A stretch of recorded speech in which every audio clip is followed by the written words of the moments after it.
Hi guys, Fernandes Limbo with the final on the grid of the season. The season finale. Excuse me.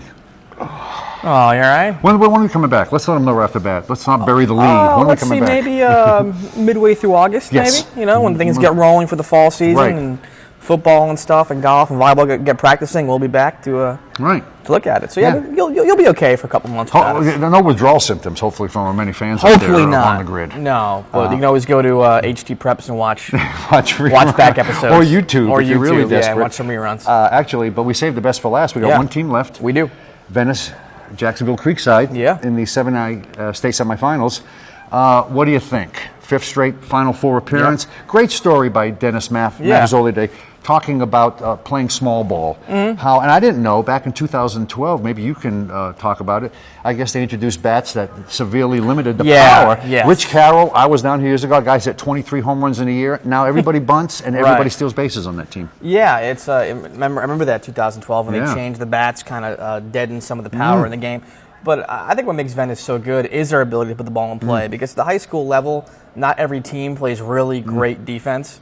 So the more you put the ball in play and put pressure on the defense to make an out, the more successful you're going to be. And couple that with the way they play defense, and they're a hard team to beat. Like I said before on the show, fundamentally they're such a sound team, and that goes offense, defense, pitching, run of the bases, and the Dennis really hit a chord of that story. That's kind of I think the crux of what makes Venice such a good baseball team. And how Faulkner has shown to be a coach who can change. Obviously change with the equipment changes, he changed along with it. And also at the end of the story, talk about his pitches. Faulkner's pitches don't walk guys. No. I mean, they demand that they pitch to contact and throw strikes. And the thing too is we talked about the way the region was set up with one game per week. That kind of favors having that one stud ace. But when you get to the Final Four, your depth really needs to be good, because look at last year at Venice in the state semifinal. The game went extra innings. So you have to win that game. And who did he have rested for the championship game? Caleb Williams, who's now his ace. Sure. So I think that the pitching depth for Venice is really going to be key if they were to win a championship this week. Because they do pitch to contact, but they have a lot of guys who Coach Faulkner trusts and who that team trusts. And that's what makes them such a tough team to beat. They're in a familiar setting. JetBlue, I mean, they've been at this stage of the game, you think that means anything? I think it does. I talked to Brent Killam last week. He's a right fielder, pitcher, does a little bit of everything for Venice. And I asked him that question. He said, they play there in the off season as well, some tournaments in the off season. So they're used to it. They're used to all the hype. I mean, you've been to JetBlue Park, I'm guessing. It's Fenway Park with the Green Monster and everything. So you do have to kind of be used to the surroundings and get used to the whole thing and realize that once the game starts, it's a regular baseball game. And that's one thing that they don't have to worry about, because they've been here so often. Just go out and play your game like you're playing a game in March. Yeah, right. So just go out and play your game and try and score more runs than the other guy does. JetBlue Park's a great environment. It really is, and what I like about it, a lot of parking. Right. And I like all that Red Sox references there. But if they okay, but if they win, they're going to play when next in the state championship game? They play Friday afternoon, I believe. Friday afternoon, right? So come right back. Was rooting on Craig Faulkner's team down there in Fort Myers. Mike Schick, we'll move on. Yes. I saw Mike Schick wrestle. I've been here a long time. Mike Schick was a stud wrestler at Lemon Bay. I know you weren't quite here. Won 2 state titles, a state runner-up, and he's named the full-time wrestling coach at Lemon Bay High School. He actually had the record for his 140 wins were the record at one time in the state. Right, and he went 68-0 as a senior. I mean, what a stud! 2 state titles, and the other year, I was a state runner-up. Not a bad little run. When I see that guy and I look at him, he reminds me of, I know you're a wrestling guy, Dan Gable. The kind of guy where if you're not working on the mat, you're not going to win. Right. And you better work, or something bad might happen to you later, right? Right, yeah. And Lemon Bay, as Dennis mentioned, has a great wrestling tradition. Right. I think they have the most state champions of anyone in our area. So, it'd be interesting to see how he kind of fits in. I'm curious to see how well he coaches. I'm sure he will, but it's always funny to see how the great athletes, if they can become great coaches as well. But the thing about wrestling, why I think it might translate well, is there are some natural wrestling talents, but wrestling's a sport where to be great, you have to work at it to be great. So he knows how to work to be great, and if the kids follow his lead, could be some great things happening in Lemon Bay wrestling. Yeah, I don't think in wrestling, you're absolutely right. One of those sports where you're not going to go in there half speed. Right. You know what you're getting into when you go in there. And you can't just do nothing for 2 or 3 weeks and go. I mean, I don't think you can. I mean, every wrestler that I've talked to, champion wrestler I've talked to, has been a workaholic in the mat.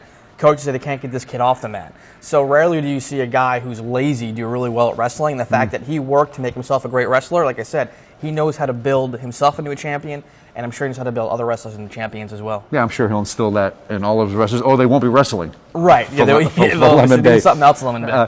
We had to talk football, spring classics. Yeah. I will be Northport Southeast, the debut of Rashad West. Yes. Former quarterback, the head coach now. New coach at Southeast. New era there. Right. And I will be in Lakeland. Why? You're at Venice. Why are you on the road so, Amanda? You could be hanging around town here. It's no problem. I live up in St. Pete on that drive. Yeah, Venice's other sports team playing. Right. And I'm kind of curious to see Venice. He had a nice year last year. Only lost 2 games, both to Braden River. Made the second round of the playoffs. A lot of those guys are back. I think Coach Peacock does a great job out there. So Venice, there should be a really good game. In spring games, obviously, they don't have nearly the luster of a regular season game. It's kind of it's an exhibition game, but it should be fun. Lakeland's a great place to see a game, all that tradition. So it should be a fun night. Are you expecting?